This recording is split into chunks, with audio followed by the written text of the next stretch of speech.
as a non-professional, I think I finally cracked the code on how to get crispy cinematic footage on any camera.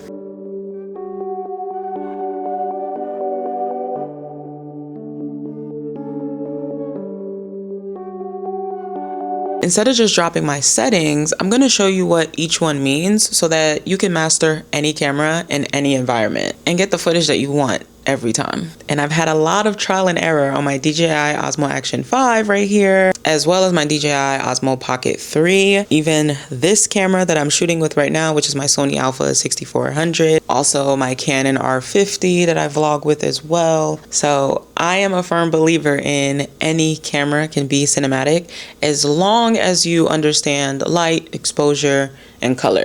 And that's the point of this video, to show you what each thing means, and then you can apply it yourself. Okay, I'll first start with sharing my settings for my DJI Osmo Action 5 because that's the video on TikTok that did pretty well for me and my standards, and people were asking me about my settings and I felt so cute about it. Like, yeah, because I'm not a professional. Like I said, a lot of these things I just learned by picking up a camera and playing with every combination of settings and honing in on the look that I preferred. So I'll share my settings right now on the screen. Now that you see my settings and you copy and paste it into your camera, and you notice that you're not getting the same footage that I got in my clips. And if you're like me, you have seen 1,000,001 settings videos, and this is always the case because you're never going to be in the same exact environment, the same exact lighting situation.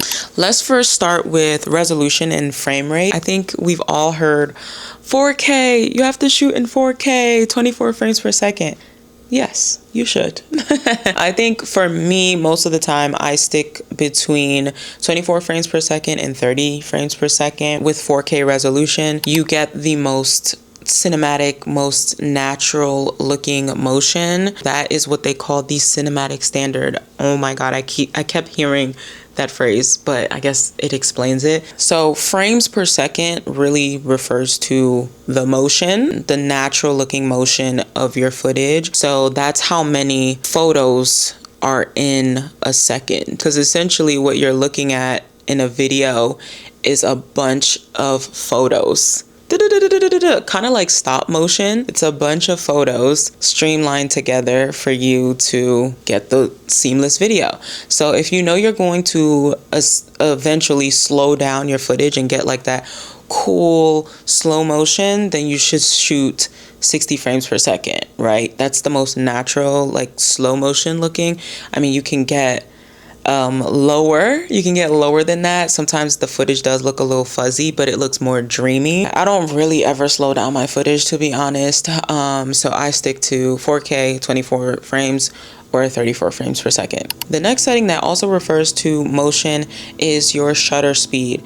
Your shutter speed and your frame rate should be related. So if I'm shooting in 24 frames per second, I would go 1/50 for my shutter speed. I don't think I've ever seen an option for 1/48. Some cameras I think have that. I don't know if I ever like pay attention. I just always default to 1/50. And then if you're shooting in 30 frames per second, then your shutter speed should be 1/60. If you're shooting in 60 frames per second, then your shutter speed should be 1/20. And that's how you get the natural motion blur. You'll know you have a mismatch between your frames per second and your shutter speed when your footage looks choppy. We've all seen that footage where it's like, or the blur like leaves a streak on the screen. So for the most natural looking footage that's smooth, your shutter speed should be double your frame rate.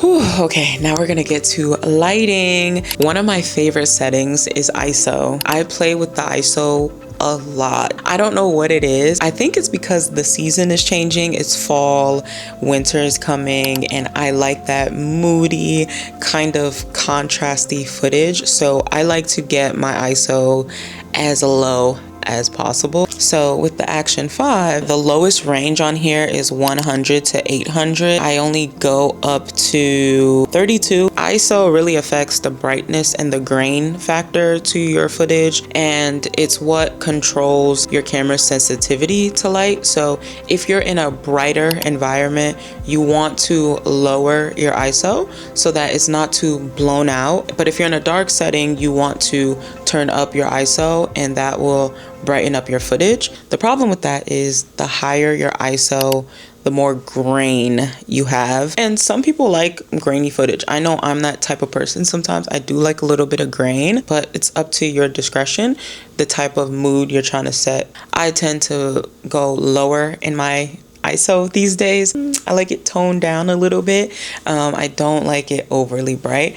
Also, I think because I'm brown, especially with the DJI products, I noticed that everything looks a little better and I look like my skin tone when the ISO is turned down just a little bit. That leads me to, I think, my number one setting. I like ISO, but the exposure EV. The exposure EV is another tool that affects your overall brightness of your footage, and it kind of fine tunes the brightness without having to touch your other settings. And the exposure also helps for your footage not to look super blown out, especially when you're out in the sun. I have so much footage on my Pocket 3 that looks so bad because it's overexposed. You can do a little bit of correcting, but it's never going to like fix it in post. In my opinion, when I look and I adjust my EV, it adds a lot more contrast and more fullness, and it really does work to preserve the highlights and the shadows. For the Action 5 and the Osmo Pocket 3, I always now keep the EV to between -0.3 and -0.7. Also, a good thing to note with your exposure EV, even if you're shooting in auto, if you just play with that dial of EV, it can really enhance your footage as well without changing any of your settings, like I said earlier. Maybe try that out if you're still nervous about changing your other settings. If you want to try and keep everything auto.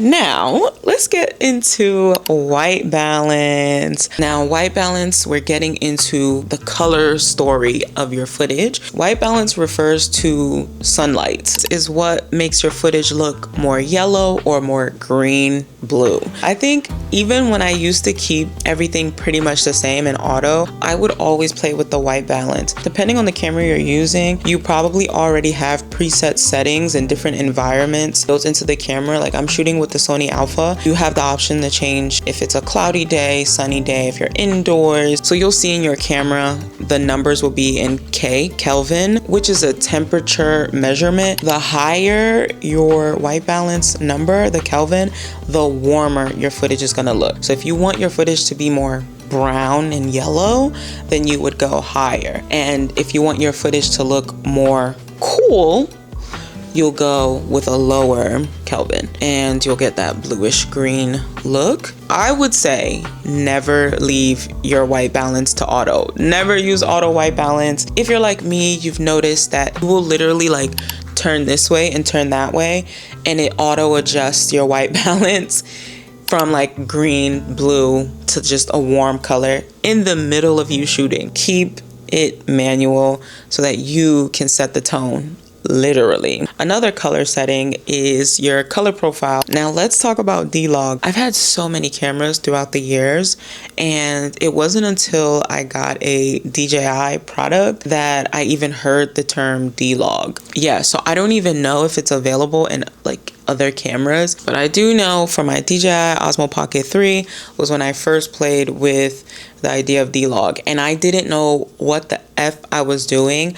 I just saw all these settings videos. Everyone said shoot in D-Log and then you can color correct it and color grade it in post, and I did that for the longest, and it honestly drove me wild. It's already hard for me to edit a video, but then I had to worry about color grading it. I've seen so many color grading videos and I love it. I love it so much. But if I could limit the amount of post editing work that I had to do, I would. So after, months and months of shooting in D-Log, I decide for my DJI products, I just shoot in standard color. The whole reason a lot of people shoot in D-Log is because they preserve all the color information still in your footage, but it is essentially not grayscale, but it's flat. And then you can add it back in post. It may creep you out a little bit, because it did creep me out. I'm looking at such a vibrant environment, but I can't see it on my camera. And I was always just kind of anxious about it, like, oh God, is this really like capturing it right? And yeah, I get it, but it's just not for me. So all of my DJI content nowadays is filmed with the standard color natural. Now, noise reduction. I think a lot of cameras these days are pretty good in the standard noise reduction, but in my opinion, the DJI Osmo Pocket 3 and the Action 5, their noise reduction baseline, I feel like, is way too smooth. I always keep my noise reduction at -2 or -1, but for the most part -2. Even at 0, you look like a cartoon character. My skin just looked so smooth, no grain, no texture, and I don't like that. I want to look like a human being. I think the last thing I'm gonna talk about is ND filters. Oh my god, I have finally seen the light, literally. I did not know what ND filters were, how they really worked, and when I first got my Pocket 3, I just bought ND filters, variable ones, and I slapped them on my camera, and I'm just vlogging around the house, everything, not even adjusting the dial, because I didn't really know what an ND filter was. Everyone said if you put that on, it'll fine-tune your footage and it will look so nice. I'm like, mine looked dark and I hated it, so I took it off and I didn't use it for months. But as you can see here on the Action 5, I have a variable ND filter on here, so I can literally just quickly fine-tune the dial depending on the type of environment. So ND filters, you may have heard this phrase, but it is so true. Okay, I'm trying not to be cliche at any part in this video, but it's just facts are facts, America. ND filters are like the sunglasses to your camera. Ah, gross. You can get all your other settings right and it'll look pretty decent. And then you go into the sun. The moment you slap that ND filter on and turn the knob which way, you will be flabbergasted. I'm obsessed. I bought ND filters for all of my cameras. It is not a game anymore. Guys, my camera just died. I guess they don't want me to share the beautiful news of ND filters. Okay. Anyway, ND filters, they're the best. You need them on every camera. If I could get it on my phone, I would. Anyway, neutral density filters. Yes, their government name. But what it does is it preserves all your other settings. It cuts any of that extra brightness that you couldn't really change with your other settings, but it fine tunes how much brightness is coming into your camera. It's kind of like related to exposure, ISO, all that. I always have an ND filter on my cameras now. Even if I'm indoors, I'll just adjust it to the lowest. If you've done all you could with your ISO, your exposure, EV, your shutter speed, and your footage just still looks too bright, too much light sunbeams coming through, you want an ND filter with a higher number. I think the highest I really go is an ND 64 and the lowest I've gone is an ND 8. I guess the rule to remember is if it's really bright, you need a higher ND filter.